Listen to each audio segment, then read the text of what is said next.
नमस्कार साथियों, स्वागत है आप सभी का एग्जामपुर में। मैं हूं अमित तोमर और आप सब हैं मेरे साथ में।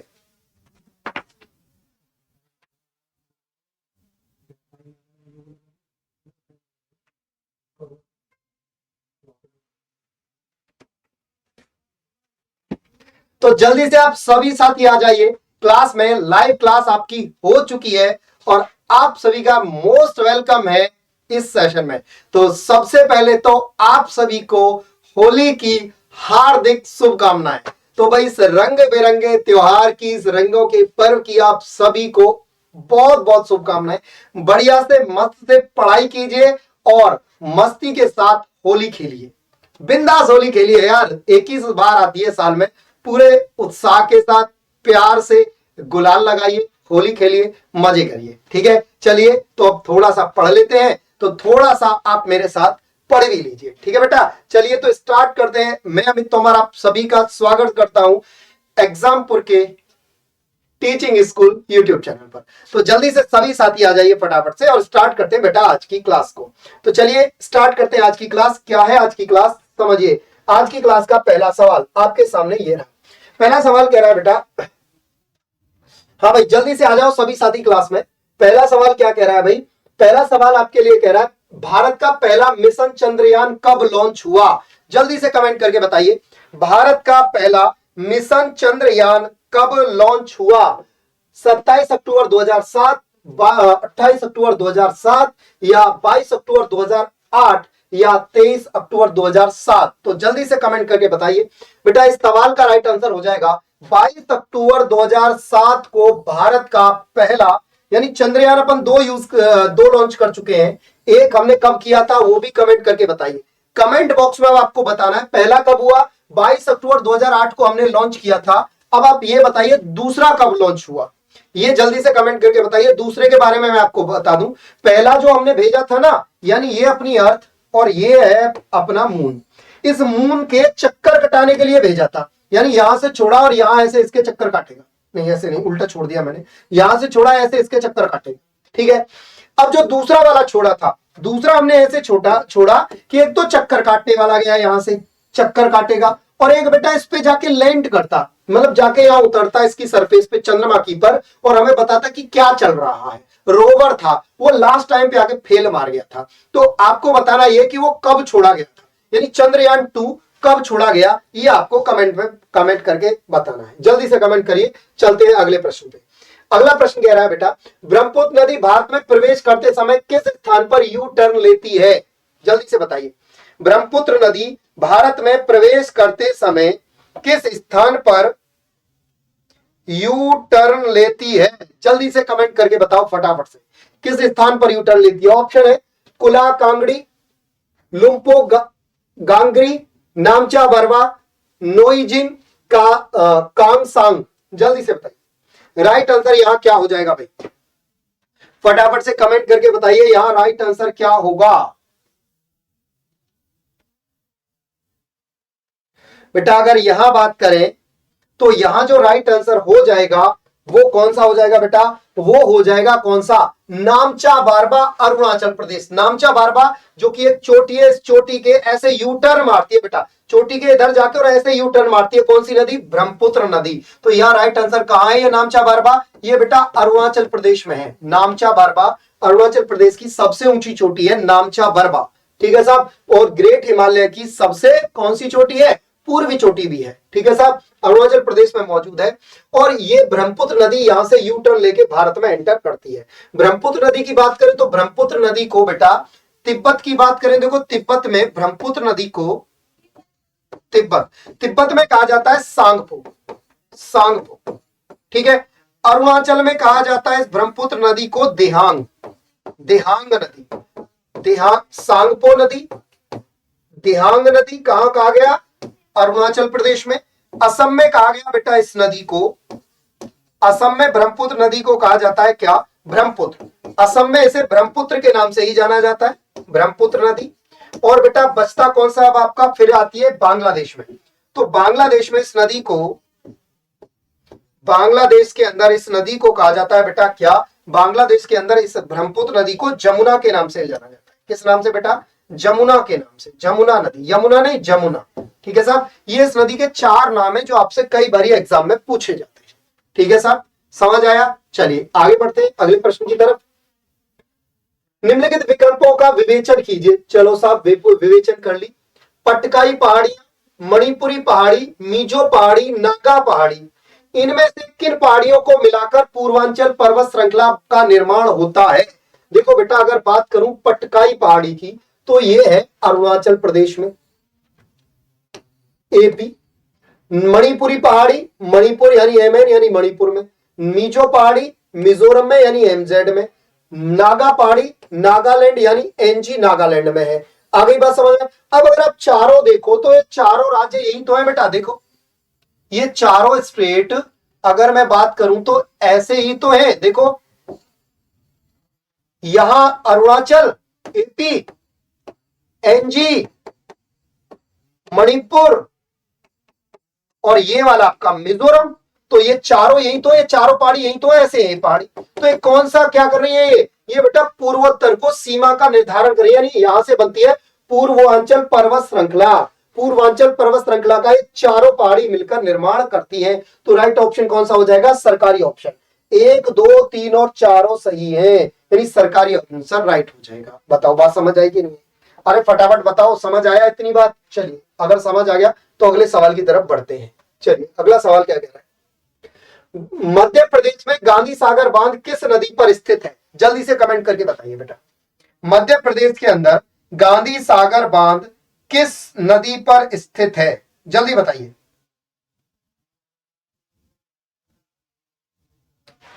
बेटा गांधी सागर बांध मध्य प्रदेश के अंदर चंबल नदी पर स्थित है। कौन सी नदी पर बेटा? चंबल नदी पर मध्य प्रदेश में गांधी सागर बांध स्थित है। अगर बात करें नर्मदा पर तो बेटा नर्मदा पर है सरदार सरोवर बांध। याद आया कुछ?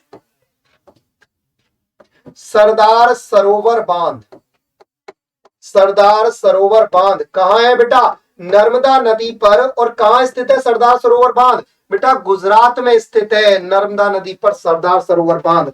और वही नदी है बेटा जिससे संबंधित एक आंदोलन चला, नर्मदा बचाओ आंदोलन। कौन सा? नर्मदा बचाओ आंदोलन। नर्मदा बचाओ आंदोलन। ठीक है बेटा, कौन सा आंदोलन? नर्मदा बचाओ आंदोलन।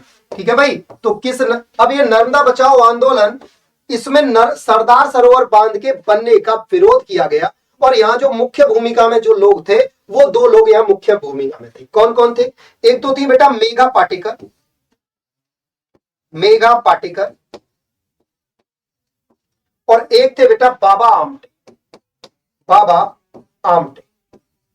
मेघा पाटेकर और बाबा आमटे, ये 2 लोग थे यहाँ पे। ठीक है भाई, 2 लोग नेतृत्व कर रहे थे किसका? नर्मदा बचाओ आंदोलन का। सोन नदी की, अच्छा नर्मदा निकलती कहां से बेटा? ये नर्मदा और सोन दोनों की दोनों नदियां अमरकंटक से निकलती हैं। अमरकंटक एमपी से निकलती है, अमरकंटक एमपी से निकलती है।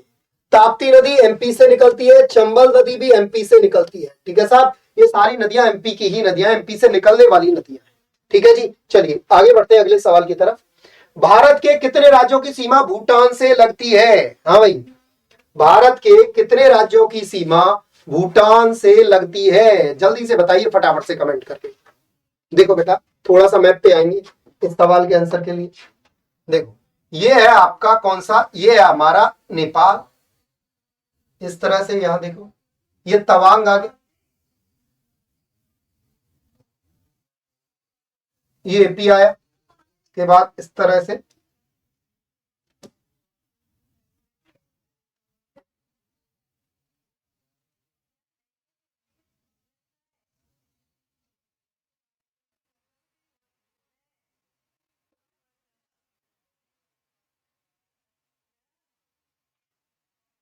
देखो ध्यान से समझना।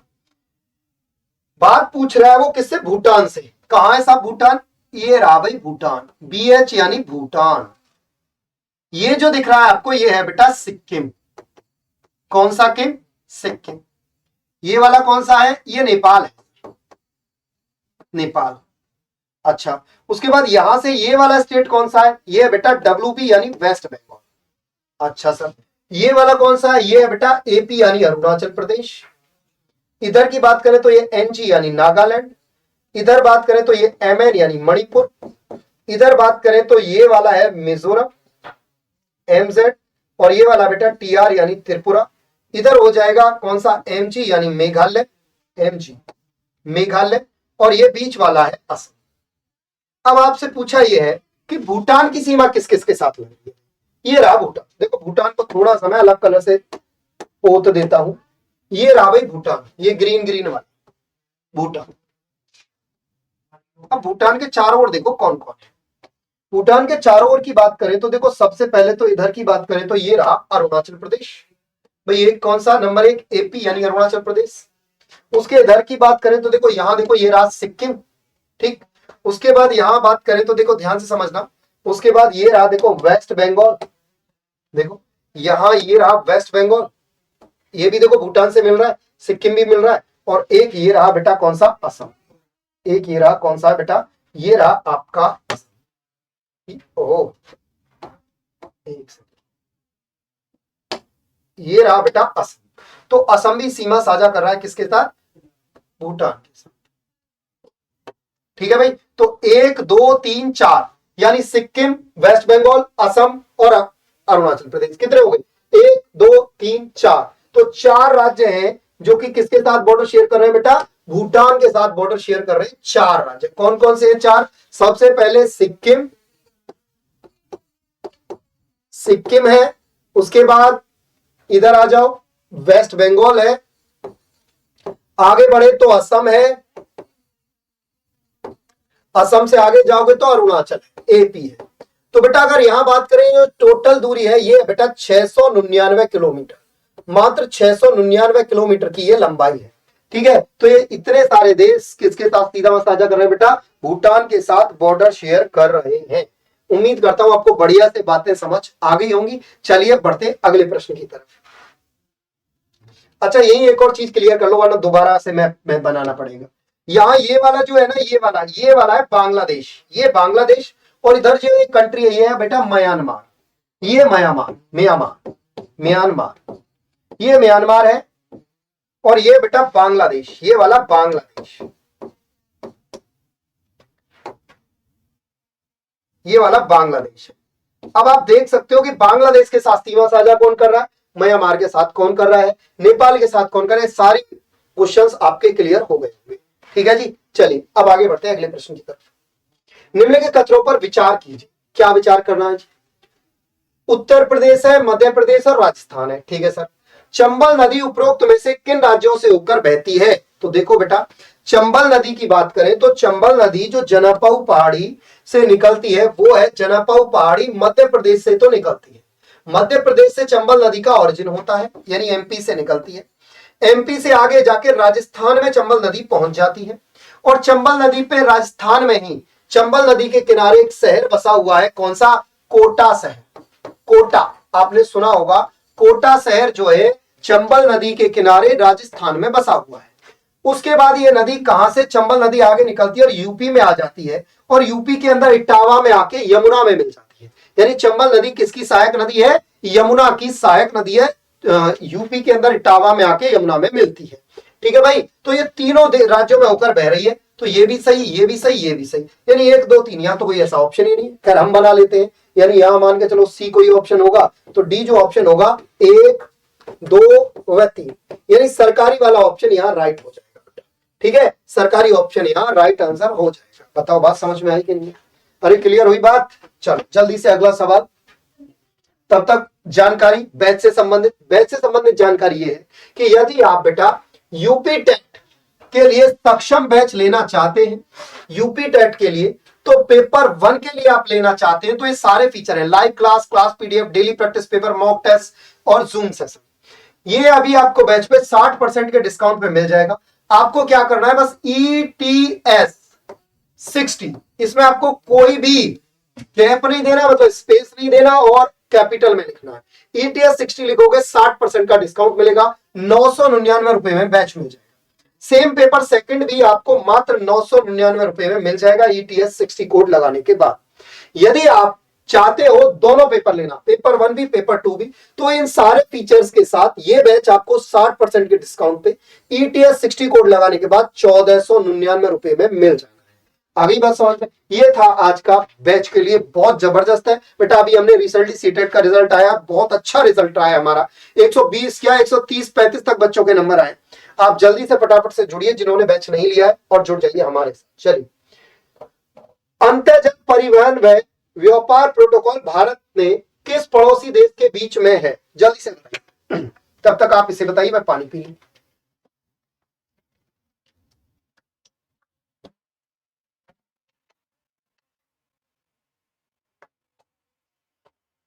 हाँ भाई, जल्दी से बताइए राइट आंसर क्या हो जाएगा बेटा।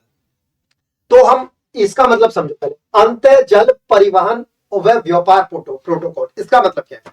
इसका मतलब है कि हम कौन सा देश ऐसा है जिसके साथ हम पानी के रास्ते व्यापार करते हैं, मतलब जो सामान का आना जाना है वो पानी के रास्ते होता है, तो वो है बेटा बांग्लादेश। कौन सा देश? बांग्लादेश। अगली बात समझ में, बांग्लादेश के साथ भारत के कौन कौन से राज्य सीमा साझा करते हैं मैंने आपको बता चुका हूं, ये आप देख चुके हैं। ठीक है भाई, चलिए अगले सवाल की ओर बढ़ते हैं। अगला सवाल क्या कह रहे हैं? जम्मू कश्मीर के पंपोर क्षेत्र वुडर, पंपोर क्षेत्र उसमें एक जगह है वुडर में राजस्व किससे प्राप्त होता है? राजस्व मतलब धन, यानी जम्मू कश्मीर के अंदर ये जो पंपोर क्षेत्र है इसमें धन की प्राप्ति किससे होती है बेटा? तो यहाँ धन की प्राप्ति जो होती है वो केसर से होती है बेटा। यहाँ केसर की किस्म उगाई जाती है, जैसे जाफरान केसर कहते हैं, बहुत बहुत मतलब उच्च क्वालिटी का केसर होता है, जिसे जाफरान केसर का नाम दिया जाता है। ठीक है बेटा, चलिए आगे बढ़ते हैं अगले प्रश्न की तरफ। ये तो वही आ गया।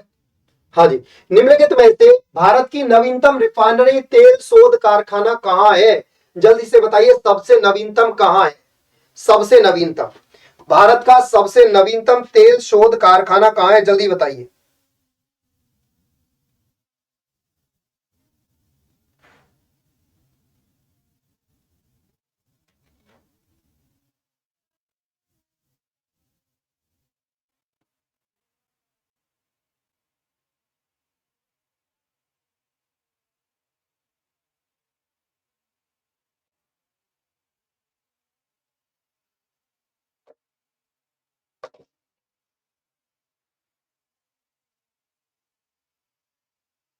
देखो बेटा, अगर सबसे नई की बात करें तो पानीपत है सबसे नई रिफाइनरी, यानी जहां तेल जो क्रूड ऑयल आता है ना, मतलब जो कच्चा तेल आता है जो दूसरे देशों से अपन खरीदते हैं उसे बोलते हैं क्रूड ऑयल।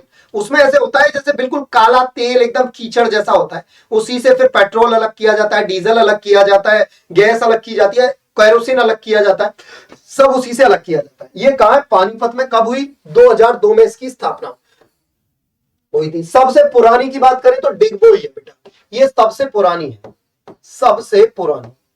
सबसे पुरानी कहा है बेटा? डिगबोई है। और इसकी स्थापना कब हुई थी? तो बेटा 1899 में इसकी स्थापना हुई थी। ठीक है, 1899 में डिगबोई की स्थापना हुई थी। अब डिगबोई कहां है? जल्दी से मुझे कमेंट करके बताओ, जल्दी बताओ भाई, डिगबोई कहां है?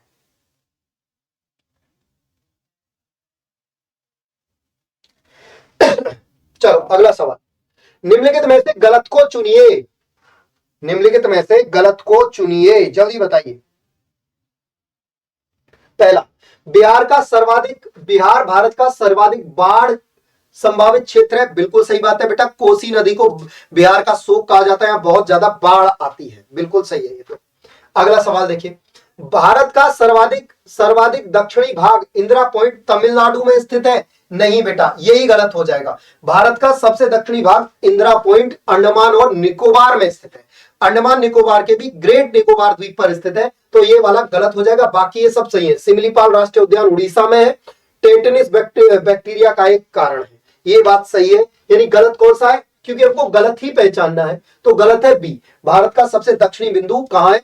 अंडमान निकोबार। देखो ये भारत भारत के इधर बंगाल की खाड़ी में एक आइलैंड ग्रुप है जिसे अंडमान निकोबार के नाम से जाना जाता है। इसमें 7 आइलैंड है, आइलैंड तो बहुत सारे, मुख्य रूप से 7 है। इसमें जो सबसे नीचे वाला इसका नाम है ग्रेट निकोबार। इस ग्रेट निकोबार पर ही है इंदिरा पॉइंट। अभी बस समझ, चलिए आगे बढ़ते हैं।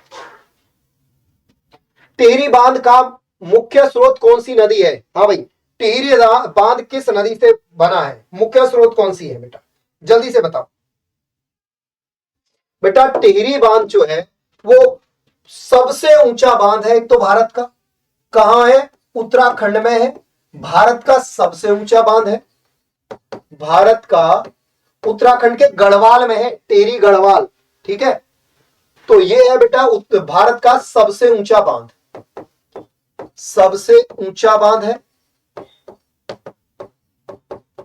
ठीक है भाई। और अगर बात करें तो ये किस नदी पर है? तो ये बेटा भागीरथी और भीलगाना नदी के संगम पर है। किस पर? भागीरथी और भीलगाना नदी के संगम पर स्थित है। आ गई बात समझ में? बाकी अलकनंदा आप जानते हो, अलकनंदा और भागीरथी मिलके क्या बनाती है? अलकनंदा भागीरथी गंगा मिलके बनाती। ये जो भागीरथी नदी है ये गंगोत्री ग्लेशियर से निकलती है, गंगोत्री ग्लेशियर से ये निकलती है उत्तराखंड के अंदर से। अलकनंदा सतोपंथ से निकलती है, सतोपंथ ग्लेशियर से निकलती है। और अगर बात करें सतोपंथ ग्लेशियर से निकलती है। ठीक है साहब। गंडक की बात करें तो ये निकलती है नेपाल से, गंडक नदी। और गंडक नदी नेपाल से निकलकर और बिहार के सोनपुर में आकर, बिहार के सोनपुर में आकर गंगा में मिलती है। और इसी नदी के किनारे सोनपुर का पशु मेला लगता है, जो कि सबसे बड़ा मेला है, बिहार के सोनपुर का पशु मेला। ठीक है भाई। चलिए अगला सवाल। भारतीय समुद्री विश्वविद्यालय किस स्थान पर स्थित है? हाँ भाई, भारतीय समुद्री विश्वविद्यालय किस स्थान पर स्थित है? जल्दी से बताइए बेटा। ये जो भारतीय समुद्री विश्वविद्यालय है ये तमिलनाडु के चेन्नई में स्थित है, चेन्नई तमिलनाडु में स्थित है। और 2008 के अंदर इसकी स्थापना हुई थी। किसके अंदर बेटा? 2008 के अंदर इसकी स्थापना हुई थी। ठीक है भाई, 2008 में इसकी स्थापना हुई थी। चलिए अगले सवाल की ओर बढ़े। जल्दी से बताओ यहां तक की कहानी समझ आई कि नहीं? कोई समस्या परेशानी हो तो जल्दी बताओ। चलो अगला सवाल देखो फटाफट। हिमाचल प्रदेश के किस स्थान को मिनी स्विट्जरलैंड कहा जाता है? जल्दी से बताओ। धर्मशाला, खाजियार, सोलान और कसोली। जल्दी से बताइए हिमाचल प्रदेश का कौन सा स्थान मिनी स्विट्जरलैंड कहलाता है? जल्दी से बताइए।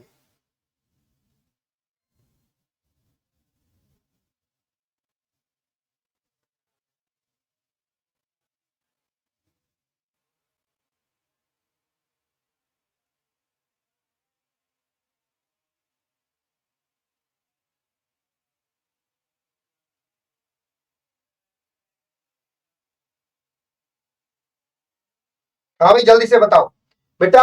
मिनी स्विट्जरलैंड कहा जाता है हिमाचल प्रदेश के चंबा जिले के खाजियार। खाजियार जो है ये चंबा जिले में स्थित है। चंबा एक चंबा जिला है बेटा। कहां का है चंबा जिला? चंबा जिला हिमाचल का है। खाजियार जगह का नाम है। इसे कहा जाता है मिनी स्विट्जरलैंड। बहुत खूबसूरत एरिया है बेटा, मिनी स्विट्जरलैंड। ठीक है, मिनी स्विट्जरलैंड है। इसे कहा जाता है क्या? मिनी स्विट्जरलैंड कहा जाता है। ठीक है बेटा।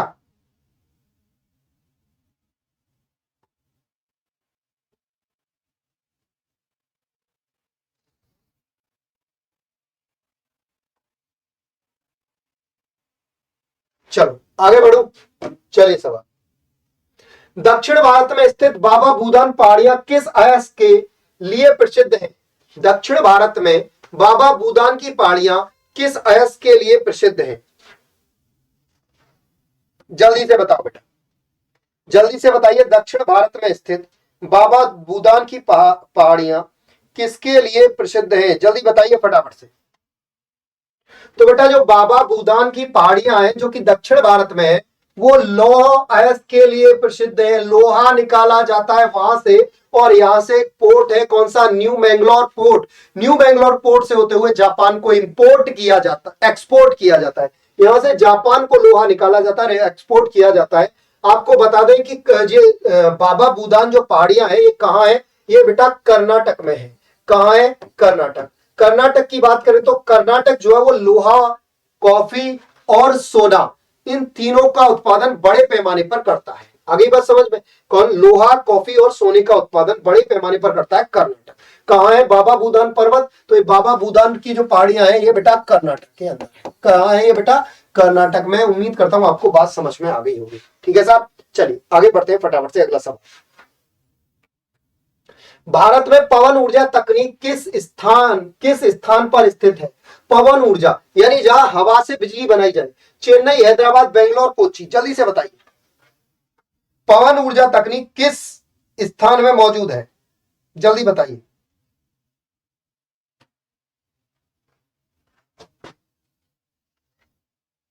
बेटा सबसे ज्यादा जो पवन ऊर्जा तकनीक है ना भारत के अंदर, वो है चेन्नई तमिलनाडु के अंदर। चेन्नई तमिलनाडु के अंदर सबसे ज्यादा पवन ऊर्जा तकनीक है, यानी वायु से सबसे ज्यादा बिजली जो बनाई जाती है वो चेन्नई तमिलनाडु में बनाई जाती है। ठीक है भाई, चलिए अगला सवाल। जानकारी बैच से संबंधित जानकारी ये है कि यदि बेटा आप सुपर टेट की तैयारी के लिए 2023 के लिए तैयारी करना चाहते हैं तो सक्षम बैच है हमारा। इस बैच में सारे फीचर्स आपको दिए जाएंगे। लाइव क्लास यहां मिलेगी, क्लास पीडीएफ मिलेगी, डेली प्रैक्टिस पेपर मिलेगा, मॉक टेस्ट मिलेगा, डाउट सेशन वाया जूम मिलेगा। ठीक है भाई, ये सारे फीचर्स आपको दिए जा रहे हैं और इसके साथ आपको ये जो बैच है ना वो 60% के डिस्काउंट पर दिया जा रहा है। आपको क्या करना है, बस ETS 60 कोड लगा देना है और ये बैच ETS 60 कोड लगाने पर आपको मिल जाएगा मात्र 1499 रुपए का। 1499 रुपए में ये बैच आपको मिल जाएगा। बात समझ आई कि नहीं आई? तो बेटा यदि आप लेना चाहते हैं 1499 में ये बैच तो जल्दी से कीजिए, ऑफर सीमित समय के लिए।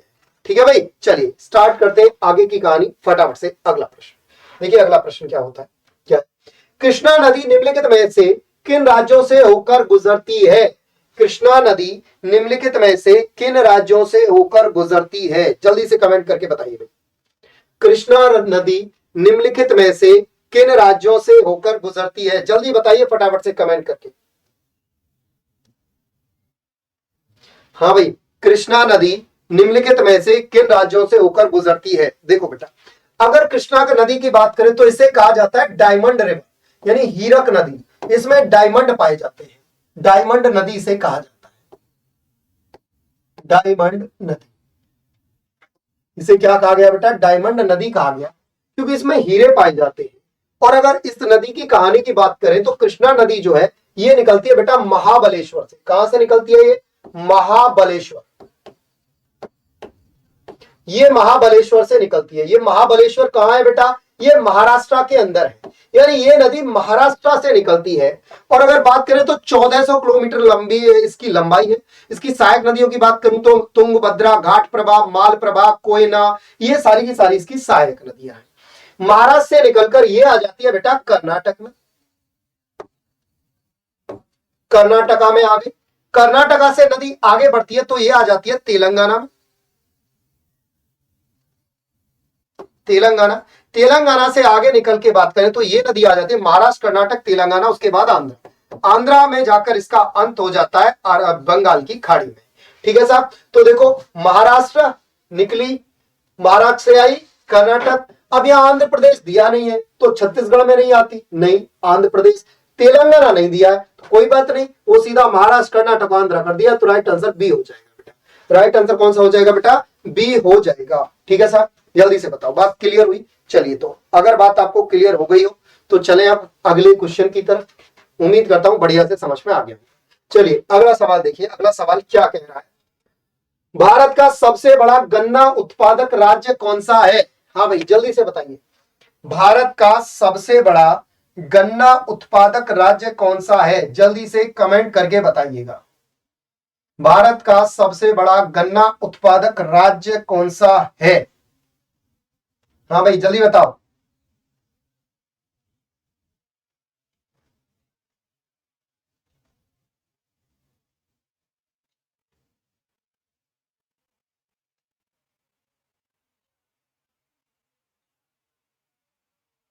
भारत का सबसे बड़ा गन्ना उत्पादक, बिल्कुल सही आंसर आ रहा है भाई आप सभी का। राइट आंसर हो जाएगा बेटा उत्तर प्रदेश, भारत का सबसे बड़ा गन्ना उत्पादक राज्य। उत्तर प्रदेश के बाद दूसरे नंबर पे आता है बेटा महाराष्ट्र। दूसरे नंबर पे कौन आता है? महाराष्ट्र आता है गन्ना उत्पादन में। अच्छा ध्यान से सुनो, उत्तर प्रदेश को ही अपन बोलते हैं चीनी का कटोरा। कौन सा कटोरा? चीनी का कटोरा। भारत का चीनी का कटोरा, ठीक है। उसके बाद बात करें तो विश्व में सबसे ज्यादा गन्ना कौन उत्पादन करता है विश्व में? तो बेटा विश्व में गन्ना उत्पादन करता है ब्राजील। ब्राजील विश्व का गन्ना उत्पादन करने वाला सबसे बड़ा देश है। ब्राजील में ही बेटा कॉफी का उत्पादन भी होता है। गन्ना भी सबसे ज्यादा, कॉफी भी सबसे ज्यादा, कॉफी।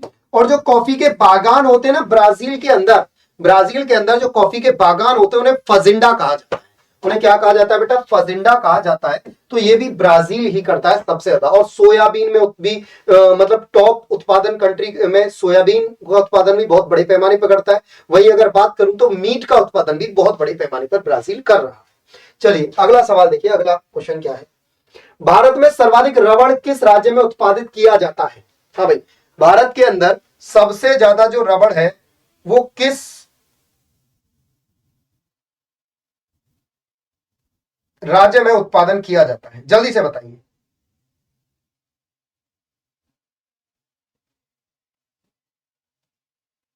हाँ भाई जल्दी से बताइए, फटाफट से,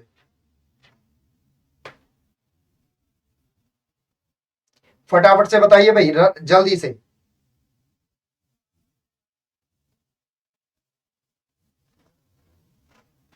बेटा भारत में जो सबसे बड़ा रबड़ का उत्पादक राज्य है ना वो है केरल। केरल भारत का सबसे बड़ा रबड़ उत्पादक राज्य है। और अगर बात करें तो केरल सबसे ज्यादा मसाले में सबसे टॉप पर है केरल। बेटा मसालों का सर्वाधिक उत्पादन करने वाला राज्य केरल है। अच्छा, अगर विश्व में रबड़ के उत्पादन की बात आए तो विश्व में नंबर 1 कौन सा है? नंबर फर्स्ट पे आता है बेटा थाईलैंड। विश्व में नंबर रबड़ के उत्पादन पे थाईलैंड आता है बेटा नंबर फर्स्ट पे। अगली बात समझ में। थाईलैंड के बाद अगर बात करें तो वो होता है बेटा इंडोनेशिया। थाईलैंड के नंबर सेकंड पे आता है बेटा, नंबर 2 पे आता है इंडोनेशिया। रबड़ उत्पादन में इंडोनेशिया नंबर 2 पे है। और बेटा इंडोनेशिया के बाद नंबर 3 पे जो आता है वो नंबर थर्ड पे आता है बेटा अपना प्यारा भारत। रबड़ उत्पादन में भारत नंबर 3 पे आता है। थाईलैंड की बात करें तो इसे कहा जाता है सफेद हाथियों का देश। सफेद हाथियों का देश, सफेद हाथियों का देश। अब आप मुझे एक बात बताइए, भारत का हाथी अस्पताल कहां है? सफेद हाथियों का देश, भारत का हाथी अस्पताल कहां है? अब देखो, अगर सफेद हाथी की बात करें तो भारत का हाथी अस्पताल, भारत में हाथी अस्पताल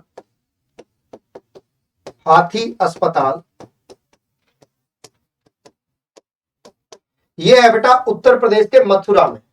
मथुरा यूपी। आप बहुत सारे लोग तो सोच भी नहीं पाए होंगे कि मथुरा में भी हो सकता है हाथियों का अस्पताल। जी हाँ, मथुरा के अंदर हाथियों का अस्पताल है। ठीक है। वहीं अगर बात करूं तो विश्व हाथी दिवस कब मनाया जाता है? तो बेटा प्रोजेक्ट एलिफेंट लाया गया, यानी हाथी परियोजना, प्रोजेक्ट एलिफेंट जो लाया गया, प्रोजेक्ट एलिफेंट लाया गया बेटा कब? ये लाया गया 1992 1992 को। और हाथी दिवस जो मनाया जाता है, विश्व हाथी दिवस मनाया जाता है बेटा कब? ये दिवस मनाया जाता है बेटा, हाथी दिवस जो है ये मनाया जाता है कब? ये मनाया जाता है 12 अगस्त। 12 अगस्त हाथी दिवस के रूप में मनाया जाता है। ठीक है भाई, उम्मीद करता हूं आप सारी बातें समझ गए होंगे। ठीक है बेटा, क्लियर है यहां तक की कहानी? चलो अब आगे बढ़ जाए तो चलिए अगला सवाल। निम्नलिखित में से किस, ये है किस पौधे की, निम्नलिखित में से किस पौधे को बंगाल का आतंक कहा जाता है? हाँ भाई, बंगाल का आतंक किसे कहा जाता है? जल्दी से बताइए।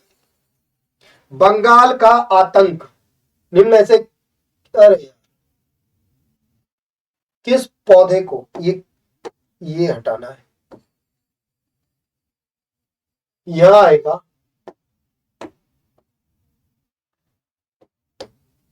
किस, निम्न में से किस पौधे को बंगाल का आतंक कहा जाता है? तो बेटा जो बंगाल का आतंक क्यों कहा जाता है? क्योंकि ये पौधा अपने आसपास से कई सारे पौधों को खत्म कर देता है। यानी ये जो पौधा है ना, अपने आसपास के जो पौधे हैं ना उन्हें खत्म कर देता है, उनको समाप्त कर देता है। इसलिए इसे बंगाल के अंदर, भारत में बंगाल के अंदर पाया जाता है। मूल रूप से भारत का नहीं है ये जो पौधा आया है, इसका नाम है, पहले तो है कौन सा ये समझ लो। ये पौधा बेटा वाटर हाइसिंथ, जिसे जल कुंभी आप कहते हो, जल कुंभी, जैसे आप सामान्य भाषा में जल कुंभी भी कहते हो, जल कुंभी। इसे बंगाल का आतंक भी कहा जाता है। ये बंगाल में बहुत ज्यादा होती है जलकुंभी, और ये मूलतः कहां का है, यानी मूलतः जो ये पौधा है वो कहां का है, ये मूलतः बेटा दक्षिण अमेरिका का पौधा है, दक्षिण अमेरिका। इसका ये आया कहां से भारत के अंदर, दक्षिण अमेरिका से ये पौधा आया है। आगे बात समझ में क्लियर हुई कहानी। चलिए अगले सवाल की तरफ बढ़ते हैं। अगला सवाल क्या कहता है, निम्नलिखित में से कौन सी भौगोलिक घटना हिंद महासागर में आम है, यानी इनमें से आम वाला, मैंगो वाला आम नहीं, मतलब सामान्य है, होती रहती है, ये वाली बात होती रहती है। इनमें से कौन सी ऐसी घटना है जो हिंद महासागर में होती रहती है, जल्दी से कमेंट करके बताइए। ऐसी कौन सी घटना है जो हिंद महासागर में अक्सर होती रहती है, जल्दी से फटाफट से बताइए कमेंट। कौन सी घटना हिंद महासागर में होती रहती है, जल्दी बताइए, फटाफट बताइए भाई।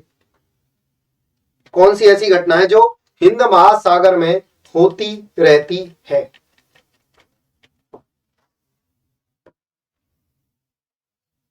जल्दी बताइए फटाफट से। तो बेटा जो हिंद महासागर में लगातार घटना होती रहती है वो है बेटा कौन सी, जल्दी बताओ। एक और ऑप्शन आपके लिए दिया,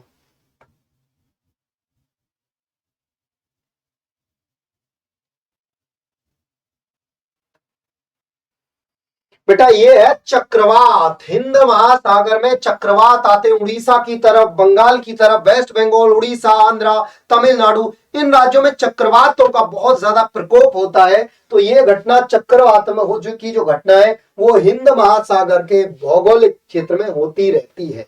आगे बात समझ में। ये टोर्नाडो जो है यूरोप की तरफ आता है, अमेरिका में आता है, उत्तरी अमेरिका में आता है टोर्नाडो जो होता है।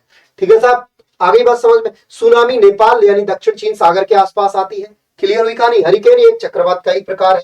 चलिए तो उम्मीद करता हूं आपको बहुत अच्छे से बात समझ में आ गई होगी। चलिए साहब अब अगला प्रश्न देखते हैं।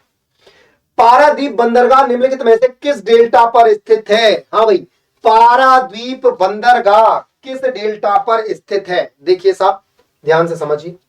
पारादीप बंदरगाह कहां है, कैसे, सारी बातें देखो। ये है अपना प्यारा भारत। यहां अगर बात करें तो यहां ये कुछ बंदरगाह हैं। बंदरगाह बोले तो बंदरगाह वो होते हैं जो क्या हो बेटा, जो पानी, जहां पानी का जहाज आके रुकता है, यानी पानी के जहाज का एक तरह से अड्डा। जब आप अगर भाई एरोप्लेन से जाते हो तो एरोप्लेन, हवाई जहाज कहां के रुकते हैं? हवाई अड्डे।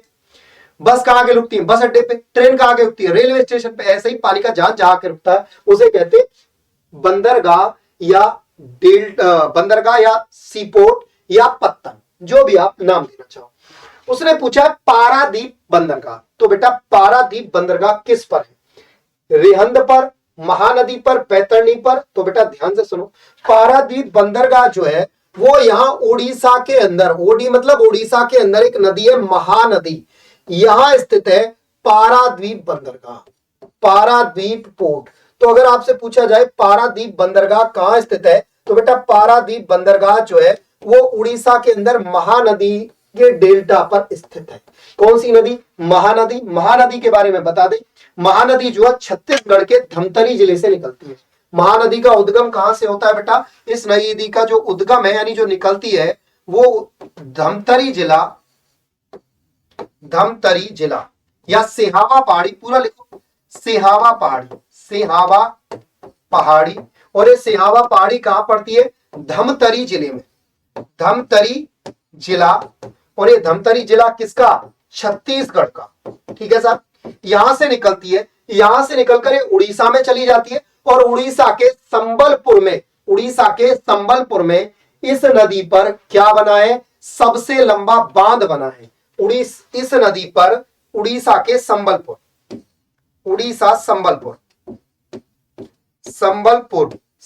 कहां है बेटा? उड़ीसा में है। और इस पर बना है, उड़ीसा में बना है हीराकुंड बांध। कौन सा बांध? हीराकुंड बांध। ये जो हीराकुंड बांध है ये विश्व का सबसे लंबा बांध है बेटा। कितनी लंबाई है इसकी? 26 किलोमीटर की इसकी लंबाई है। सबसे लंबा गुरुत्वीय बांध है हीराकुंड बांध, जो कि उड़ीसा के संबलपुर में महानदी पर बना है। आ गई बात समझ में? क्लियर है कहानी।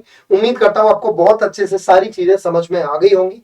चलिए आज तक की क्लास यही विराम देते हैं आज की क्लास को। आज की क्लास आपको पसंद आई होगी। अगर आपको क्लास पसंद आई है तो जल्दी से कमेंट बॉक्स में कमेंट करना ना भूलें। एक बार आपको फिर से अगेन होली की बहुत बहुत बहुत शुभकामनाएं। अच्छे से प्यार से होली खेलिए और पढ़ाई करते रहिए। होली खेलिए बढ़िया से बिंदास तरीके से। आज खूब होली खेलना, जी भर के, आज और कल जी भर के होली खेलना। ठीक है भाई, चलिए नमस्कार साथियों, जय हिंद जय भारत।